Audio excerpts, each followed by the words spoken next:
रामरक्षां पठेत् प्राज्ञः पापघ्निं सर्वकामदां। शिरो मे राघवः पातु भालं दशरथात्मजः। कौसल्येयो दृशौ पातु विश्वामित्रः प्रियः श्रुति। घ्राणं पातु मखत्राता मुखं सौमित्रिवत्सलः। जिह्वां विद्यानिधिः पातु कण्ठं भरतवन्दितः। स्कन्धौ दिव्यायुधः पातु भुजौ भग्नेशकार्मुकः।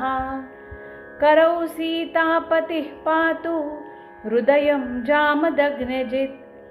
मध्यं पातु खरध्वंसी नाभिं जाम्बवदाश्रयः। सुग्रीवेशः कटी पातु सक्थिनी हनुमत्प्रभुः। ऊरू रघुत्तमः पातु रक्षः कुलविनाशकृत्। जानुनी सेतुकृत् पातु जङ्घे दशमुखान्तकः। पादौ विभीषणश्रीदः पातु रामोऽखिलं वपुः। एतां रामबलोपेतां रक्षाय सुकृती पठेत्।